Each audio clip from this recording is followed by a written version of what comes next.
नमस्कार, ANB news देख रहे हैं आप। मैं हूं आपके साथ पल्लवी राजपूत और हमारे खास कार्यक्रम मुद्दा में आप सभी का स्वागत है। बिहार के समस्तीपुर का एक ऐसा मामला सामने आया है जिसकी दास्तान सिर्फ आपको दुखी ही नहीं करेगी बल्कि ये सोचने पर मजबूर करेगी कि दुनिया में आखिर ये क्या हो रहा है। क्या वाकई हम उस दौर में आ गए हैं जहां इंसानियत से ऊपर सब कुछ है, जहां संवेदनाओं ने खून में बहना बंद कर दिया है, जहां किसी की मौत चंद रुपयों के आगे बौनी हो जाया करती है, जहां कोई बाप इतना भी मजबूर हो सकता है कि बेटे के शव के लिए ही भीख मांगनी पड़े। ये कहानी सिर्फ बिहार की नहीं बल्कि सिस्टम की कुव्यवस्था का वो नजारा है जिसके लिए किसी शहर या जगह की जरूरत नहीं है। बिहार का समस्तीपुर एक ऐसे ही बाप की दर्द भरी कहानी की गवाही दे रहा है। ये मामला बिहार के समस्तीपुर के सदर अस्पताल का है। कहानी झकझोर देने वाली इसलिए है क्योंकि माँ बाप अपनी झोली फैलाए भीख मांग रहे हैं, बेटे की जिंदगी के लिए नहीं बल्कि उसके शव के लिए। कान सुनकर दंग रह गए होंगे, लेकिन ये सच है। अस्पताल के कर्मचारी ने कथित तौर पर इस बाप से शव को छोड़ने के लिए 50,000 रुपए की मांग की। गरीब माता पिता के पास जब बेटे के शव को लेने के लिए पैसे नहीं थे तो इन दोनों ने भी वही किया जो ये कर सकते थे, झोली फैलाकर निकल पड़े 50,000 रुपयों का इंतजाम करने, जिससे कम आखिरी बार बेटे को भले नहीं उसके शव को देख पाए।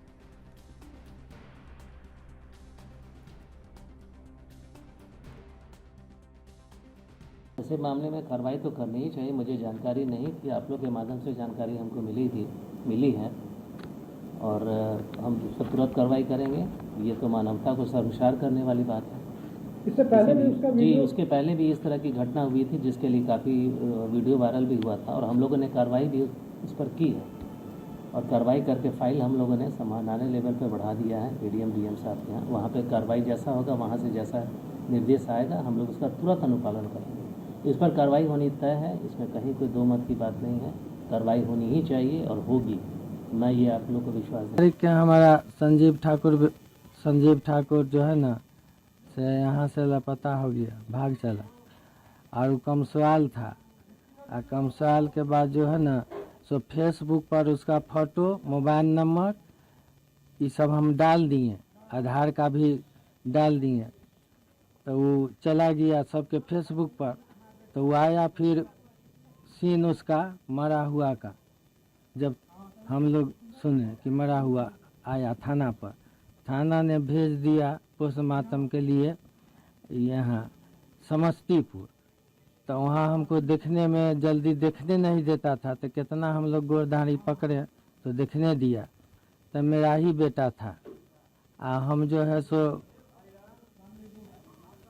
गरीब आदमी है, ठेला पर कुछ बेचते हैं, शरबत उरबत, तो परिवार चलाते हैं। हमारे पास पैसा नहीं था जो उनको हम पूरा देते हैं। हम 2,000 रुपया दे रहे थे तो कहे चले जाओ, नहीं होगा। तो हम वहाँ से लाश छोड़ करके चले आए अपना घर। और उस दिन से फिर हम क्या बोले, किस कदर पग पग पर फैला हुआ है ये दिख रहा है। अब बूढ़े माँ बाप अपने ही परिजन के सब का पोस्टमार्टम कराने के लिए भीख मांग रहे हैं और 50,000 रुपया पोस्टमार्टम करने के लिए मांगा जा रहा है। आदरणीय मुख्यमंत्री नीतीश कुमार जी, इस पर क्या कहेंगे आप? ये बिहार में क्या हो रहा है? ये जो अत्याचार, अन्याय, भ्रष्टाचार का खेल चल रहा है, गरीब परेशान है, चारों ओर वही स्थिति है, अराजक स्थिति है बिहार में और भ्रष्टाचार का नमूना इससे बड़ा और कुछ नहीं हो सकता है कि जिंदा तो जिंदा, अब पोस्टमार्टम के लिए भी, मौत पर भी घूस मांगी जा रही है। तो ये भ्रष्टाचार मौत का भी पीछा नहीं छोड़ रहा है इस डबल इंजन की सरकार में। ये सरकार के लिए शर्मनाक है और सरकार को इसके लिए माफी मांगनी चाहिए आदरणीय मुख्यमंत्री नीतीश कुमार जी को। ऐसे परिवारों से जो गरीब बेचारा मांग रहा है पोस्टमार्टम कराने के लिए, दर दर भटक रहा है, पैसा जुगाड़ कर रहा है, और ये सरकार के सारे योजनाओं की जो बखान करते हैं, सरकार पीठ थपथपाती है, तो सरकार को बताना चाहिए कि ये हाल है बिहार का। भ्रष्टाचार का ये खेल जो चल रहा है, ये चलिए इस मसले पर हम चर्चा की शुरुआत कर लेते हैं। 3 मेहमान इस समय हमारे साथ जुड़े हुए हैं। मेहमानों से आपका परिचय करवा देते हैं। जुगनू यादव जी हमारे साथ जुड़े हुए हैं, प्रवक्ता हैं राष्ट्रीय जनता दल से। शुभेंदु शेखर अवस्थी जी हमारे साथ जुड़ गए हैं, भारतीय जनता पार्टी के प्रवक्ता हैं। और दीपक राय जी राजनीतिक विश्लेषक के तौर पर इस समय चर्चा में हमारे साथ शामिल हैं। तीनों ही मेहमानों का स्वागत है ANP न्यूज़ पर। अवस्थी जी, शुरुआत आप ही के साथ कर लेते हैं। सर, NDA की सरकार चल रही है बिहार में। अब आप ये मत कहिएगा कि हम भ्रष्टाचार पर जीरो टॉलरेंस की नीति लेकर चलते हैं, क्योंकि अब जो ये तस्वीरें आप देख रहे हैं ANP न्यूज़ दिखा रहा है, ये बताने के लिए काफ़ी है कि ये जीरो टॉलरेंस की नीति कहाँ काम कर रही है। हम बिल्कुल जीरो टॉलरेंस के ऊपर चल रहे हैं और ऐसी कोई भी घटना पता चलती है उनको बख्शा नहीं जाता है। जांच की टीम जो सीनियर सर्जन है उनके उससे बन गई है और जैसे ही पता चलेगा उसको जो कठिन से कठिन कड़ी से कड़ी सजा हो सकती है उसके लिए उनको प्रेषित किया जाएगा, जॉब पे जाएंगे।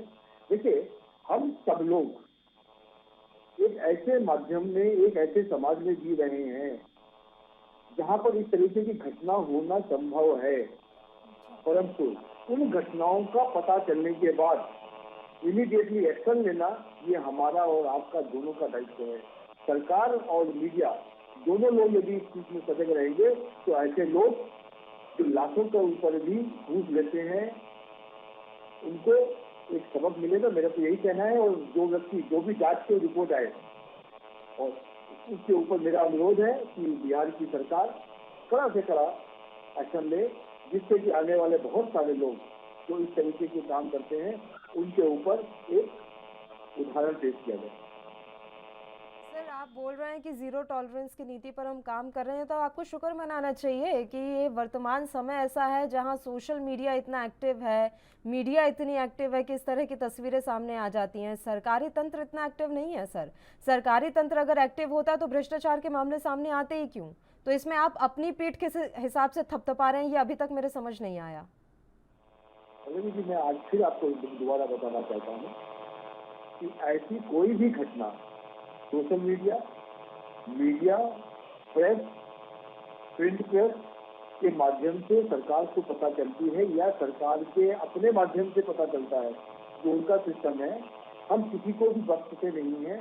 आप एक भी केस बताइए जिस पर इस तरीके का कुछ उजागर हुआ हो और बता दीजिए कि आप खुद कह सके कि हाँ, अधिकारियों में डर है, अधिकारियों में कार्रवाई का डर है, इस तरह के भ्रष्ट लोगों में सरकारी तंत्र का डर है। आप बताइए ना मुझे एक ऐसा मामला। आपके अधिकारी तो इतने खुलेआम भ्रष्टाचार कर रहे हैं सर, सोशल मीडिया पर आ जाता है तो जिम्मेदार कह देते हैं कि हम कार्रवाई करेंगे, सख्त कार्रवाई होगी, उन्हें बख्शा नहीं जाएगा। वो तो आपको करना ही पड़ेगा अंततः। अगर अब आप कार्रवाई भी नहीं करेंगे तो फिर क्या निकृष्ट सरकार चल रही है क्या? ये तो रटा रटाया जवाब हुआ कि हम सख्त कार्रवाई करेंगे। भ्रष्टाचार के खिलाफ मुहिम कहां तक आपकी छिड़ी हुई है? और अब मुझे यही जानना है कि आप मुझे बताइए कि बिहार भ्रष्टाचार के मामले में कौन से नंबर पर है देश में। दोनों अन्य मेहमानों का भी एक रिएक्शन ले लेती हूँ, दोनों अन्य मेहमानों का, उसके बाद मैं रुक करूंगी। मैं आपकी बातों को, आप जो शब्द बोल रही हैं निश्चित करने का, ऐसे शब्दों को आप उपयोग में न लाए तो अच्छा रहेगा। मैं आपको कह रही हूँ कि सर अगर कार्रवाई भी नहीं होगी तो फिर तो ये निकृष्टता ही हुई ना। ये तो आपको करना ही पड़ेगा, अंततः ये काम तो करना ही पड़ेगा। जुगनू यादव जी, देखिए, आपसे ये शब्द शोभा नहीं देते। आप एक भी केस बताइए। और आपके यहाँ पर इस तरह की चीजें हो रही हैं वो बहुत शोभा देती हैं। बेतिया में गैंग रेप होता है, वो उसको तो सुन के बड़ी खुशी हो रही होगी ना आपको। बात कर रहे हैं मेरे साथ यहाँ पर कि ये शोभा नहीं देता। मैं प्रोवोक नहीं कर रही हूँ, मैं आपको बता रही हूँ कि गलती मानिए अपनी। आप गलती मानिए अपनी, आप गलती मानिए अपनी, आप गलती मानिए अपनी कि भ्रष्टाचार के मामले में आपकी सरकार फेल है। मानिए गलती। बिल्कुल नहीं फेल है। आप एक भी केस बताइए पल्लवी जी तो आपने बताया हो, उस पर एक्शन न हुआ हो। आप यहाँ चैनल पे आके कोई ऐसे एग्जाम नहीं लगा सकती है। आप पत्रकार है। हाँ, बिहार में बाहर है, नीतीश सरकार है, सब कुछ है वहाँ पे। प्रति व्यक्ति आए अगर मैं पूछ लूंगी ना अवस्थी जी, आप मुझे उसकी जानकारी भी नहीं दे पाएंगे अभी। बताएं प्रति व्यक्ति आए, बताएं प्रति व्यक्ति आए, बताएं बिहार के लोगों की। आप सुनिए, आप आए पूछ लीजिए, आप देश की समस्या पूछ लीजिए, सबका जवाब देने को तैयार। हाँ, तो अब बताइएगा ना, 2 सवाल छोड़कर जा रही हूँ मैं। आप मुझे ना सिखाएं कि मुझे क्या करना है। 2 सवाल मैं छोड़कर जा रही हूँ आपके लिए। गूगल कर लीजिएगा अभी आपके पास समय, क्योंकि मैं 2 अन्य मेहमानों का रुख करूंगी। पहला मेरा सवाल ये कि भ्रष्टाचार के मामले पर बिहार देश में कौन से नंबर पर है? और दूसरा, बिहार में प्रति व्यक्ति आय कितनी है, आप कितना रोजगार दे पा रहे हैं वहां लोगों को? 2 सवालों का जवाब आप मुझे देंगे। और अब आप बीच में नहीं बोलेंगे सर, क्योंकि अन्य मेहमान भी हमारे साथ जुड़े हुए हैं, उन्हें भी मुझे समय देना है। जुगनू यादव जी, आपके समय में भी यही स्थिति थी। बिहार में स्थितियां कब बदलेंगी? ना आप सुधार पाए स्थिति, ना एनडीए सुधार पाई स्थिति, तो क्या वहां के लोगों को ऐसे जीने की आदत डाल लेनी चाहिए अब? बिल्कुल नहीं, बिल्कुल नहीं। आपसे नहीं, जुगनू जी से मेरा सवाल है। सर, मुझे दोनों मेहमानों का रुख करना है, आप समझिए। अवस्थी जी, वो दोनों भी बैठे हुए हैं। यादव जी से मेरा ये सवाल है कि जब आरजेडी सरकार चला रही थी तब भी स्थितियां ठीक नहीं थी, अब एनडीए चला रही है तब भी स्थितियां ठीक नहीं है, वहां के लोग ऐसे ही जीना सीख ले? यादव साहब। नहीं, देखिए, एक बात मैं बताना चाहता हूँ, आपके चैनल के माध्यम से मैं एक बात बताना चाहता हूँ कि ये जो हमारे श्रीमान जो है अभी, ये जो है बिल्कुल भड़क जा रहे हैं, जैसे लाल कपड़ा देख के सांड भड़कता है। सच्चाई को अरे आप सुनने की अपनी बात आदत डालिए कीजिए ना।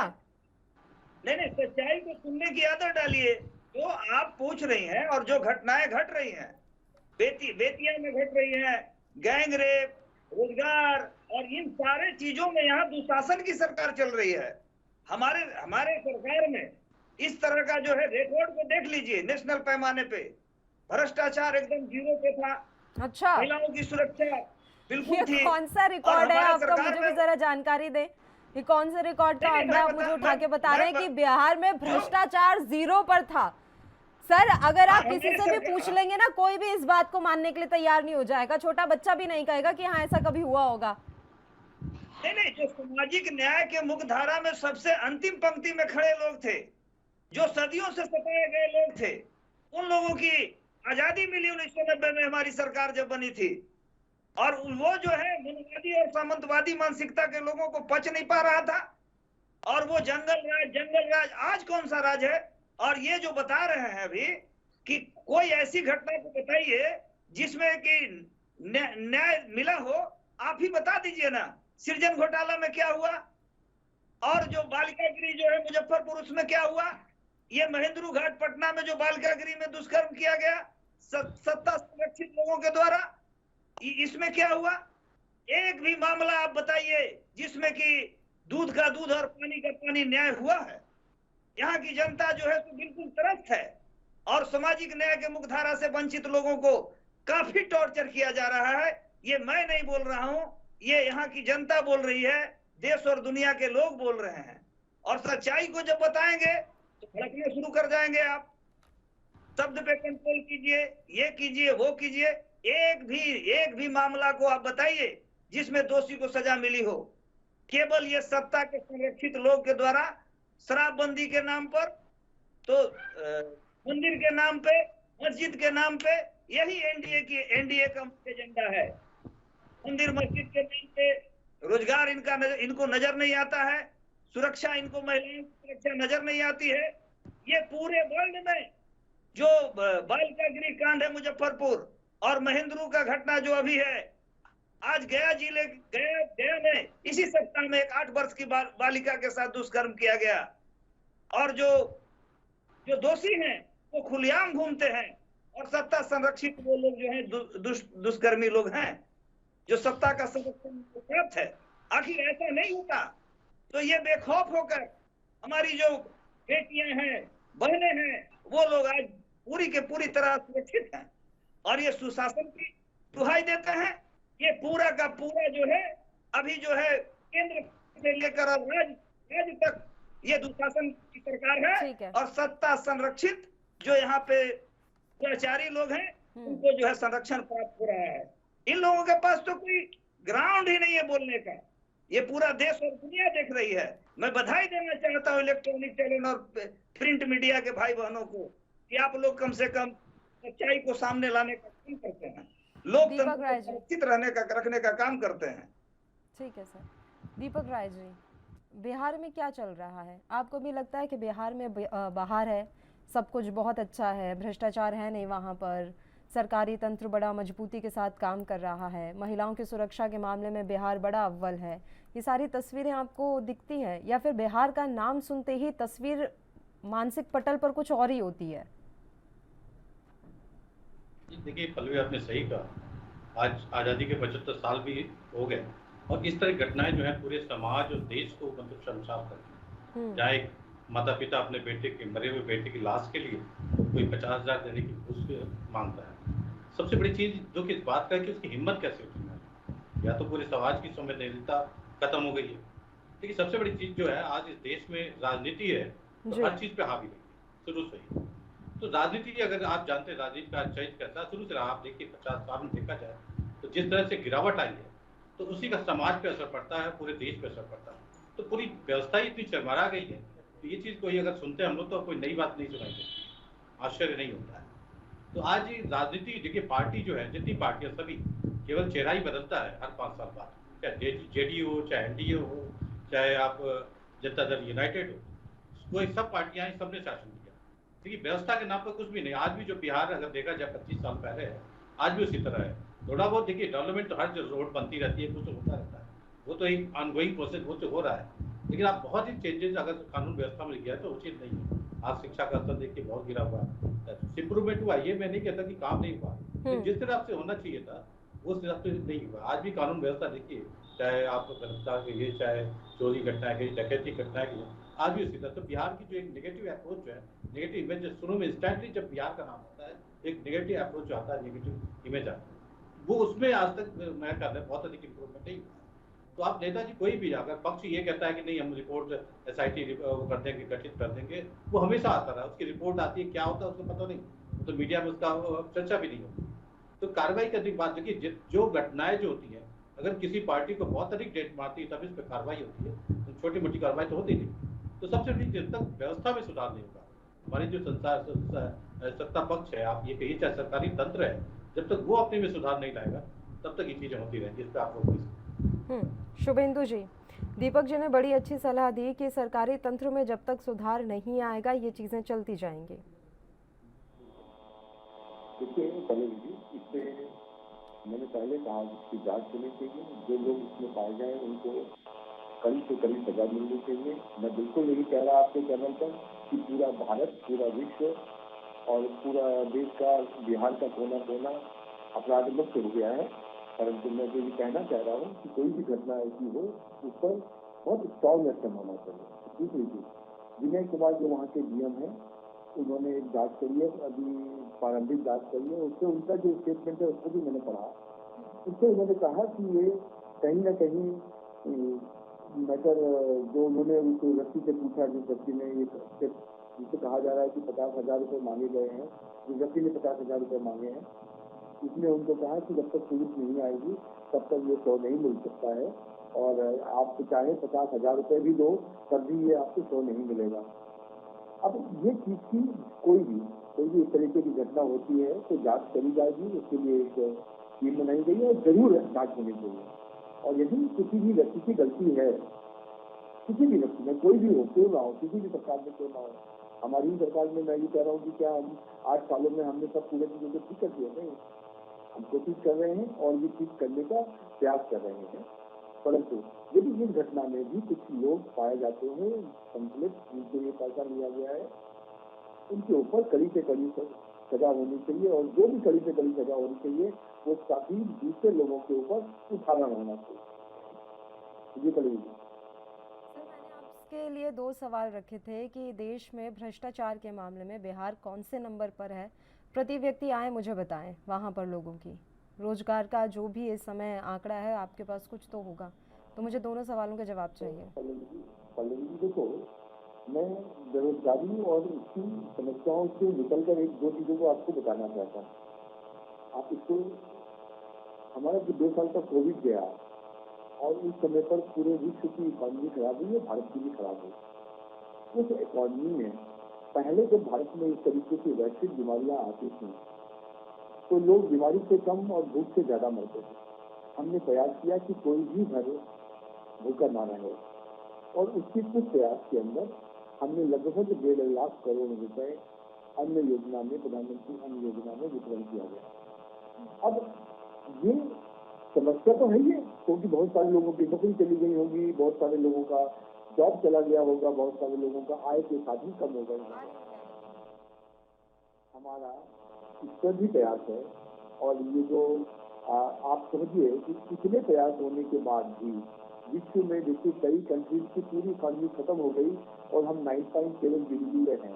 और जो 9.7 अभी जीडीपी देश है, छोड़ते हैं सर, हम बिहार पर ही बेरोजगारी बात को कर लेते रोजगार हैं को कैसे कि बदलेंगे? बिहार में क्या स्थितियां, देश छोड़िए अभी बिहार पर ही रहते हैं कि भ्रष्टाचार की वहां पर क्या स्थिति है, आप कितना लोगों को प्रति व्यक्ति आय के हिसाब से आगे बढ़ा पाए हैं, इन्हीं मुद्दों पर हम रह लेते हैं। देश के बारे में कभी और बात कर लेंगे।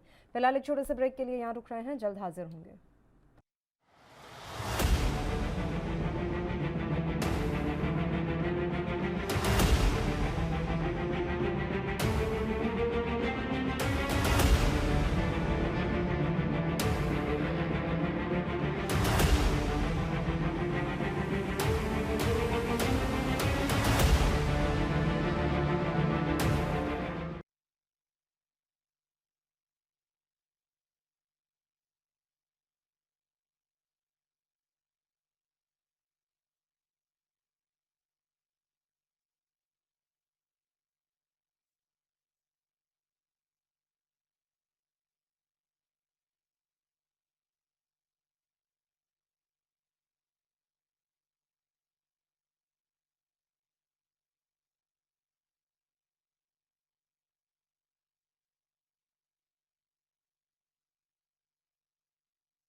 ब्रेक के बाद एक बार फिर से आप सभी का स्वागत है। तीनों मेहमान लगातार हमारे साथ बने हुए हैं। एक बार फिर से चर्चा की शुरुआत कर लेते हैं। जुगनू यादव जी, आप ही का रुख करेंगे, बताइए।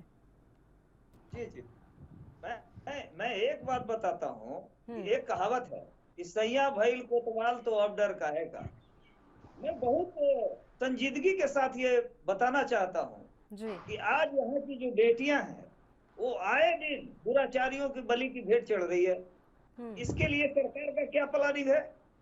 ये साफ तौर पे दुराचारियों को और जो बेलगाम लोग हैं उन लोगों के दिमाग में है कि हमारी सरकार है, केंद्र में है, राज्य में है, हमको कौन क्या करेगा। अभी तक एक भी दुराचारी को, एक भी दुष्कर्मी को कड़ी से कड़ी सजा नहीं दी गई है। अब बताइए, इस तरह की बात है 50,000 दो तब जाके पोस्टमार्टम कराएंगे, तब जाके डेड बॉडी देंगे। ये यहाँ की जो बिहार की जनता है ये काफी आक्रोशित है और जिनमें भी थोड़ी सी संवेदना है ये कभी टॉलरेट नहीं करेगा। और एक सेकंड भी हम तो महामहिम राष्ट्रपति महोदय से मांग करेंगे कि बिहार में अति शीघ्र राष्ट्रपति शासन लगाई जाए। ये पूरा का पूरा जंगल राज यहाँ पे व्याप्त है। अभी आप जाइए ना, आए दिन जो है मृत्यु प्रमाण पत्र बनाने जाइए, वहां पर जो है सो रिश्वत की मांग होगी। किसी तरह से जाति प्रमाण पत्र बनाने जाइए, किसी भी तरह का जो जन कल्याणकारी। लालू जी कहाँ है? नहीं, क्या लालू जी कहाँ है? चिन्मयानंद जी के विषय में क्या कहना है श्रीमान? भाई साहब, मैं तो ये खाली कह रहा हूँ, आप जैसी बातें कर रहे हो, जब आप सब लोग चारे में घोटाला कर सकते हो, वो घोटाला में घोटाला कर सकते हो, तो आप कम से कम ऐसी बातें मत करो।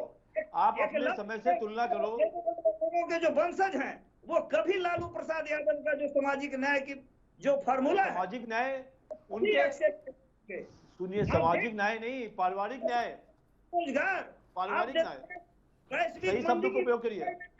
क्या हुआ 19 लाख रोजगार का? क्या हुआ आपके जवाब सुनिए तो जी का 15 लाख देंगे, काला धन लाएंगे।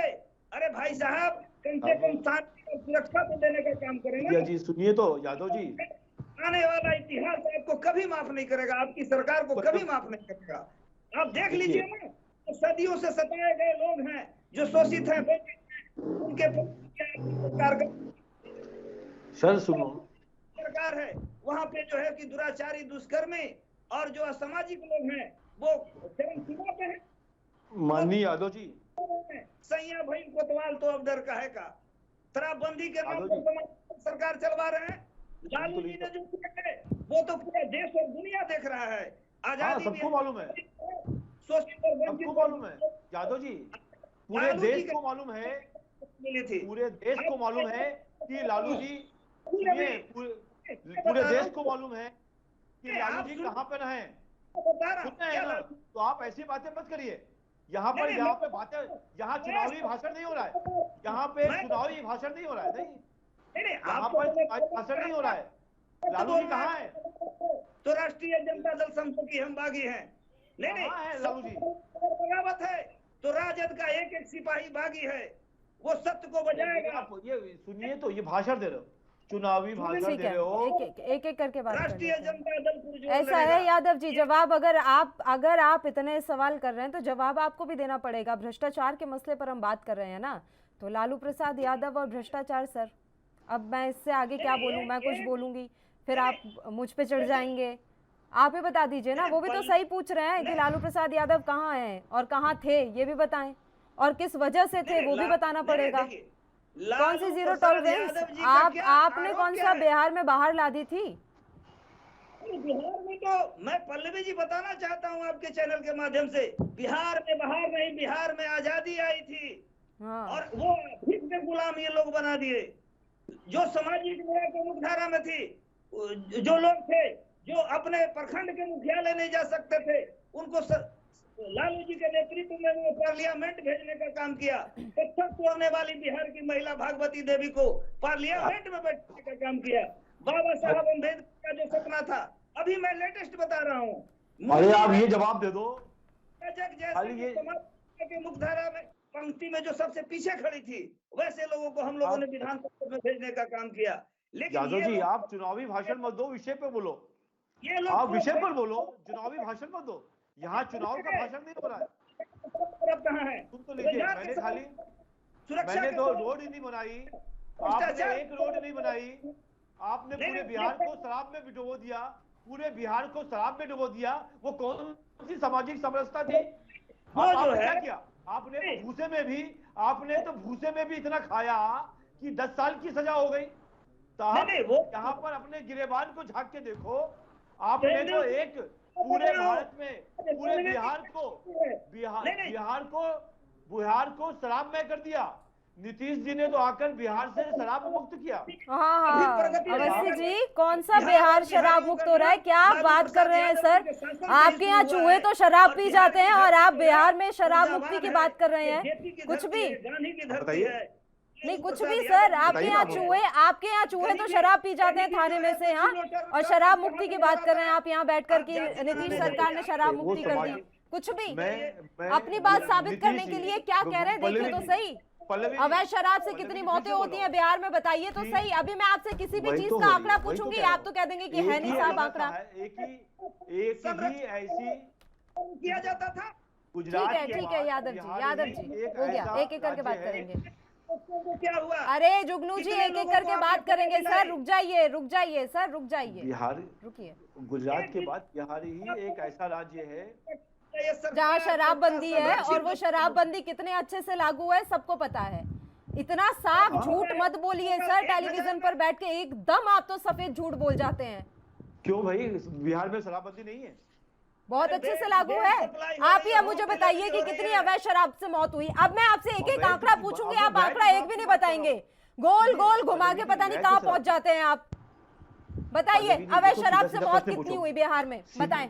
सीधा जवाब मैं आपको दे रहा हूँ। आंकड़ा बताएं। बैन है कि नहीं है? आंकड़ा बताएं। आपको याद रखती होंगे। आंकड़ा बताएं। ऐसे तो सर हमारे देश में रेप भी बैन है, हो गए क्या? रुक गए? हाँ, मैं वही कह रहा हूँ। हमारे यहाँ रेप के लिए सजा है ना, रुक गए क्या? भ्रष्टाचार के लिए है, रुक गए क्या? चोरी के लिए, डकैती के लिए, हर चीज के लिए रुके क्या? अर्जुन राय जी, आपको दीपक राय जी एक दूसरे की लंगोट खींचने में लगे हुए हैं, और अंततः नुकसान सिर्फ बिहार की जनता का है।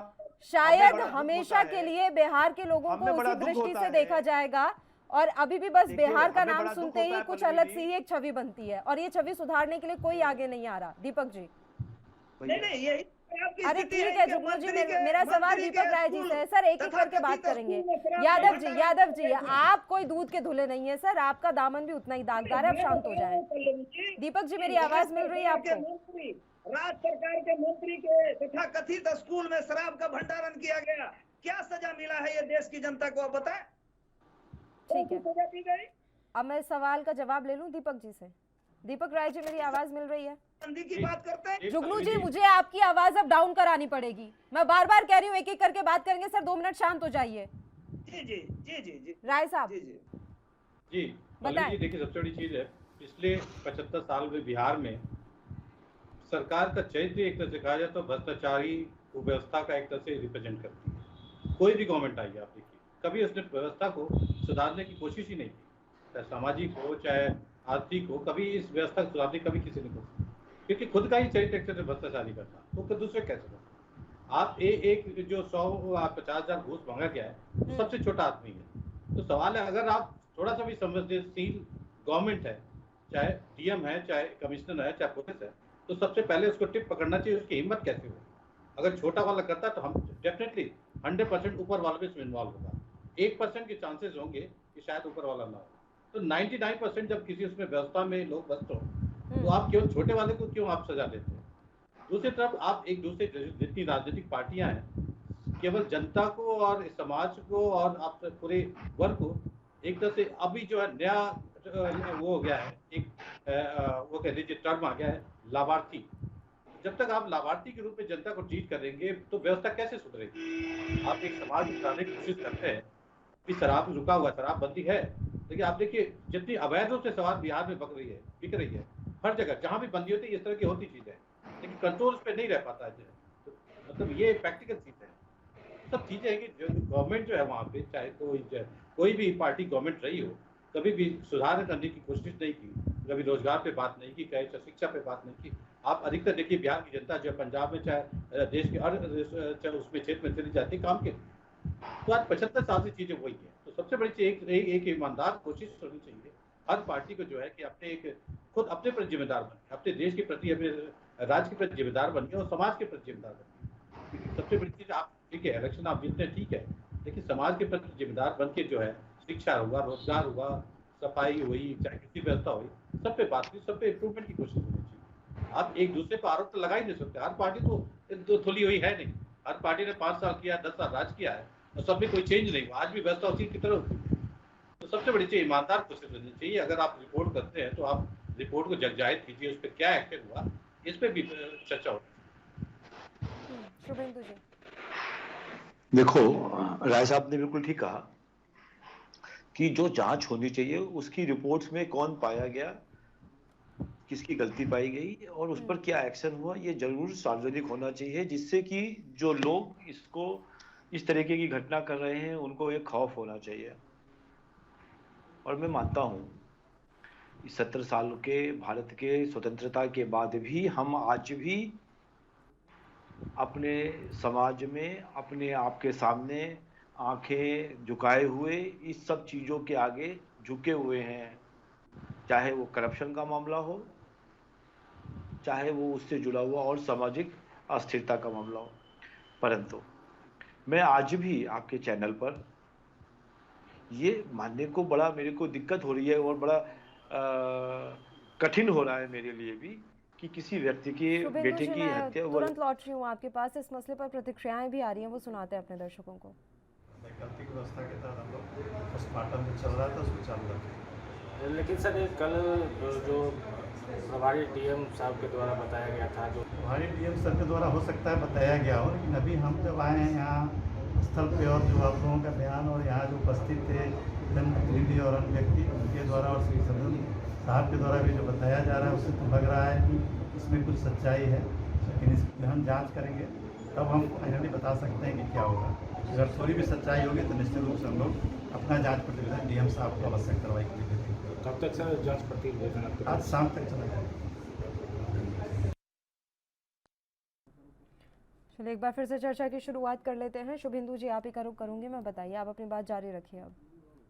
हाँ पल्लवी जी, देखो ये तो बड़ी दुख की बात है ही है कि आज 70 सालों के 75 सालों के 75 साल पूरा बीत गया हमारा और हम अमृत महोत्सव मना रहे हैं, और देश में आज भी ये घटनाएं हो रही हैं जी।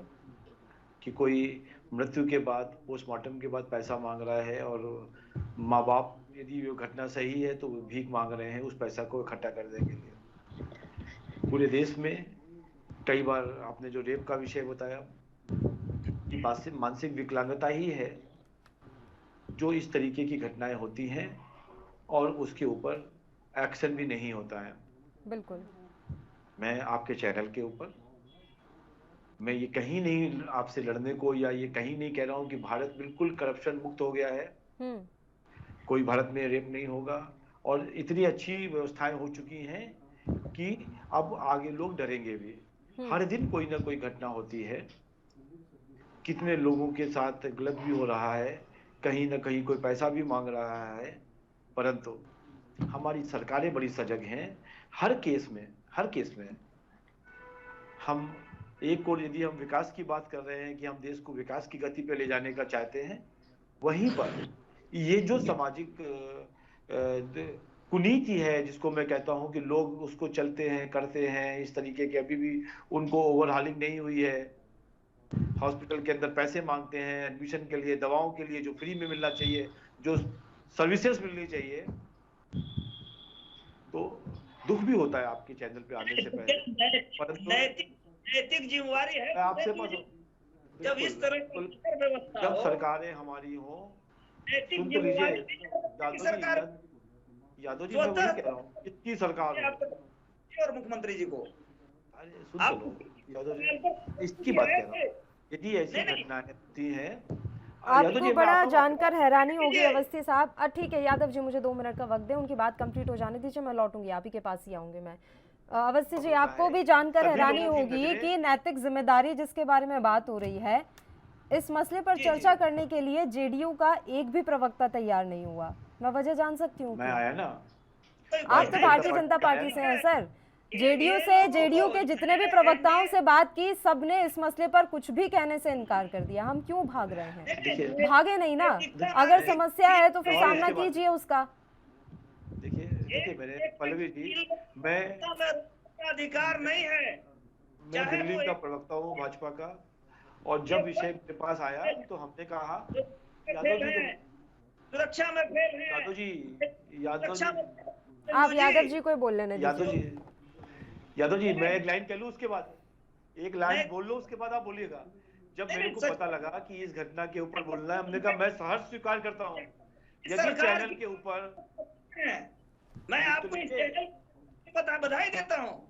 आपकी सरकार आई थी केंद्र और राज्य में यही नैतिकता के सवाल पे, लेकिन पूरा का पूरा से बंधु बाबू फेल है। और मैं पुनः बधाई देता हूँ कि आप अपनी सरकार की नाकामयाबी को खुद बता रहे हैं। आप इसके लिए मैं अच्छी बात है, आपको नाकामी लगती होगी, हमको तो भारत की हर घटना पर, चाहे मैं भारतीय जनता पार्टी का प्रवक्ता हूं या आप आरजेडी के प्रवक्ता हैं, यदि भारत में इस तरीके की कोई शर्मसार घटना होती है तो हम सबको दुख होना चाहिए और अपने आंखें नीची होनी चाहिए। मेरा ये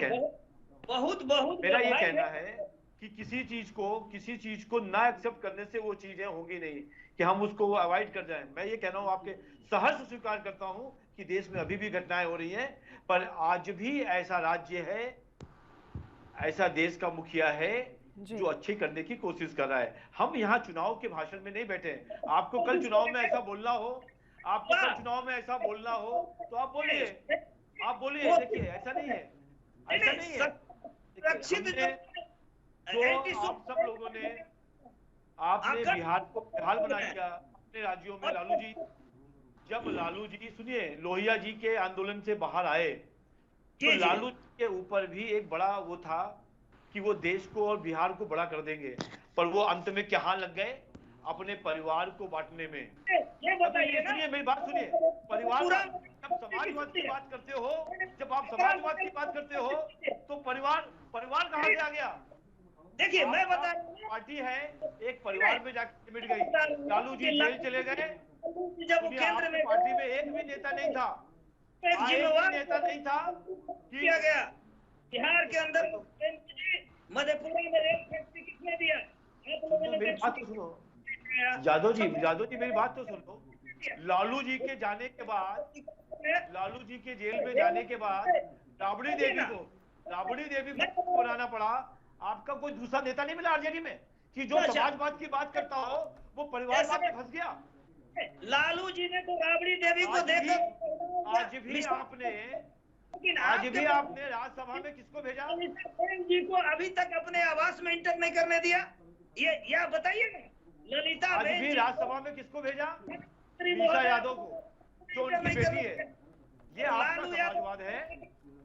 ये मैं बता रहा हूँ ना, समाजवाद है। मैं इस पर नहीं चर्चा करूंगा। मैं बता रहा हूँ, ये समाजवाद नहीं, ये जो है परिवारवाद है। व्यक्ति है। और आप लोगों को तो परिवार के आईने से आप देखेंगे ही नहीं। मीसा जी गई कि नहीं राज्यसभा में? राजनाथ सिंह का बेटा अगर पंकज सिंह सांसद बनते, परिवारवाद नजर आता है। चुनाव लड़के आए हैं, चुनाव लड़के आए हैं, सीपी ठाकुर लड़के आए हैं, नहीं विवेक चुनाव लड़के आए हैं। मैं बता रहा हूँ ना, सीपी ठाकुर कोई भी आ सकता है। सीपी ठाकुर राज्यसभा में मीसा जी कैसे गई? राबड़ी देवी कौन सा चुनाव लड़ी थी? जाता है तो वो परिवारवाद नजर। कौन सी चुनाव लड़ी थी? राबड़ी देवी मुख्यमंत्री कैसे बनी? नहीं राबड़ी देवी, उनकी क्या क्वालिफिकेशन थी? क्या बात करती है? साबित कर दिया कि बिहार का हर महिला जो है सशक्त है, और राबड़ी देवी जो उनकी पत्नी ही सशक्त है। उनकी पत्नी ही सशक्त है। कोई और कार्यकर्ता आपको नहीं मिला? बता रहा हूँ ना, कोई और कार्यकर्ता नहीं मिला आपको। आप बातें मत करो, ये राजनीति है। महिलाओं का इतना आपकी पार्टी, आपके नेता करते हैं कि ललिता बेन जी को आज तक लीगली अपने घर में। चलिए अब आप बहुत ही अलग पहुंच गए आप। ठीक है, वापस आ जाइए सर, ज्यादा दूर निकल गए। आ जाइए वापस, पीछे आ जाइए, बहुत दूर चले गए आप। हाँ ठीक है सर, ठीक है। अब आप निजी जिंदगियों में भी घुसना चाहेंगे तो बात ही अलग है, फिर छोड़िए। राजनीतिक है भाई, ये चुनाव भाषण दे रहे हैं, डिबेट पे नहीं, कम बात कर रहे हैं। आप बताइए ना देश की जनता को, शुभेंदु भाई, खूब बताया है। अपनी पत्नी को क्यों छोड़ दिया? आप राबड़ी देवी के पीछे जाते हैं। महिलाओं को सम्मान लालू प्रसाद यादव ने जो किया है, वो देश और दुनिया के लोग जानते हैं। जनता सुन रही है आप क्या बोल रहे हो, इसलिए हमको नहीं बोलना ज्यादा अच्छा है। सर ऐसी टिप्पणी कीजिए भी मत, क्योंकि आपकी ऐसी टिप्पणियों पर कोई प्रतिक्रिया नहीं देगा। ये बिल्कुल उल जुलूल सी बातें हैं और इनका इस मसले से कोई लेना देना ही नहीं है। अब बताइए आप कहाँ जाकर किसकी पत्नी पर कहाँ पहुंच गए हैं सर? भ्रष्टाचार से इन सब चीजों का क्या लेना देना? पल्लवी जी, इन्होंने नहीं सर, गलत बात। राबड़ी देवी एक राजनीतिक हस्ती है, आप ये भी तो समझिए। राबड़ी देवी राजनीतिक हस्ती है सर। ललिता बहन कौन सी राजनीतिक हस्ती है? और पता नहीं आप कहाँ की बात कहाँ ले जा रहे हैं। जाने दीजिए, वापस आ जाइए भ्रष्टाचार पर, कानून व्यवस्था पर, बिहार पर। हमें नहीं जाना किसी की भी निजी जिंदगी में दखल देने के लिए। अब बताएं, आप अभी तक तो बता नहीं पाए कि लालू प्रसाद यादव कहाँ थे, कहाँ हैं और क्यों गए थे, कौन सी छुट्टियां मनाने गए थे, वो बताएं ना। फिर बताता हूं, जैसे सामाजिक न्याय करने वाले लोगों कौन सा सामाजिक न्याय, कौन सा सामाजिक न्याय? ये चारा घोटाले में कौन सा सामाजिक न्याय ढूंढ रहे थे आप? लकीर खींचा है, ये चारे घोटाले में कौन सा सामाजिक न्याय ढूंढ रहे थे आप? मैं पल्लवी जी मैं बताना चाहता हूँ आपके चैनल के माध्यम से, कर्नाटक के पूर्व डीजीपी दुरई साहब का बुक को आप पढ़ लीजिए, इन लोगों को पढ़वा दीजिए। क्या चार्ज है लालू जी पे? कोर्ट ने कड़ा जो है सो एक्शन लिया है। बिहार में चारा घोटाले में एनडीए के लोग भी थे, इनको तो एक साजिश के तहत फंसाया गया है। ये न्यायालय का जो है सो न्यायालय का कहना है। लालू प्रसाद रेलवे सरकार कांग्रेस की थी, कांग्रेस की थी। कोर्ट ने डिसीजन दिया, उसमें क्या गलती करी? देखिए, उसमें आप यदि सही होते तो आप अपने पक्ष रखते। चाय बहुत कड़वा होता है शुभेंदु जी। लालू प्रसाद बोलो तो कम से कम, एक गरीब का उसको जो है तो आप इमोशन कार्ड चलोगे, आप इमोशन कार्ड करोगे, नहीं बोलेंगे चिन्मानंद, नहीं बोलेंगे 1000 करोड़ खा लोगे भूसे में, 1000 करोड़ भूसे में घोटाला करोगे और फिर गरीब का लड़का कहोगे, नहीं चलेगा। अच्छा सवाल किया है, बहुत अच्छा सवाल किया। 17 ठिकानों पे आपने छापा मारा, आपकी सरकार ने छापा मरवाई सीबीआई से। कौन सा क्या कोर्ट ने जवाब दिया भैया, सुप्रीम कोर्ट ने दिया, लोअर कोर्ट, हाई कोर्ट और सुप्रीम कोर्ट सभी कोर्ट करने के बाद।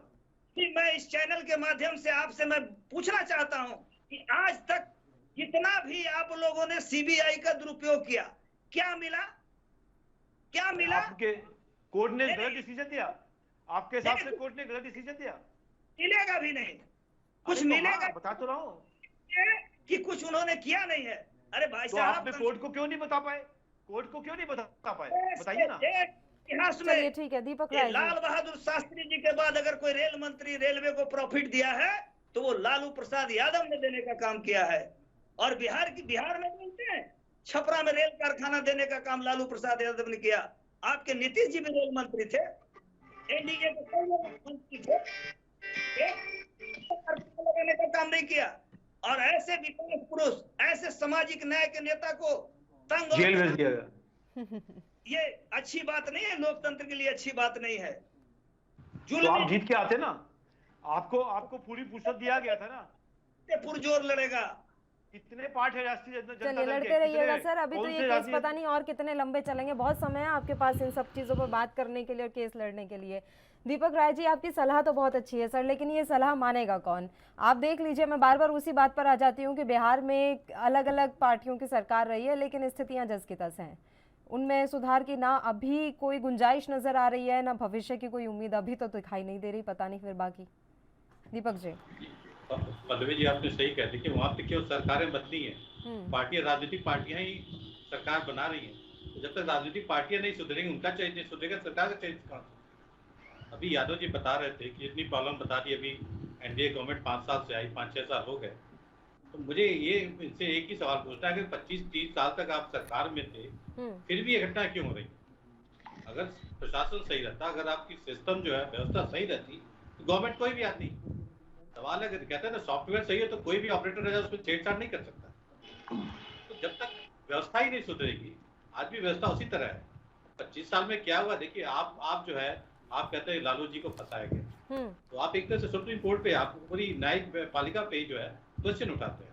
हर चीज, देखिए, लोअर कोर्ट हुआ, उसके हाई कोर्ट हो गया, फिर सुप्रीम कोर्ट आता है। अगर वहां से कोई निर्णय आता है, फिर तो वो एक्सेप्टेबल होना चाहिए, उस पर आपको क्वेश्चन नहीं उठाना चाहिए।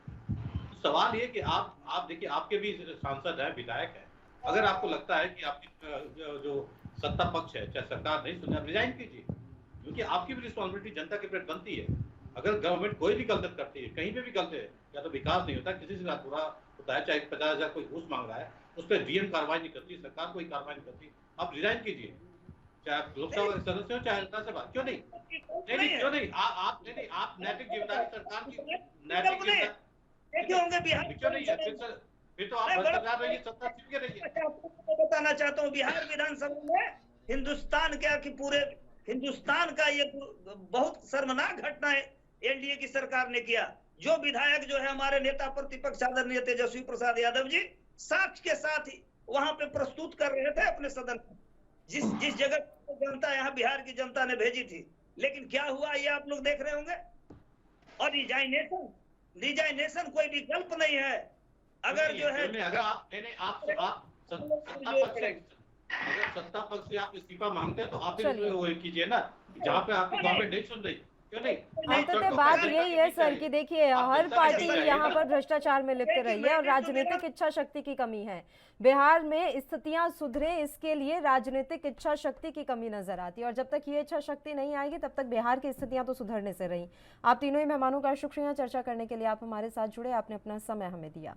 और इसी के साथ मुद्दा में भी इतना ही। मुझे दीजिए इजाजत। देश और प्रदेश की तमाम ताज़ा खबरों के लिए आप बने रहिए हमारे साथ। नमस्कार।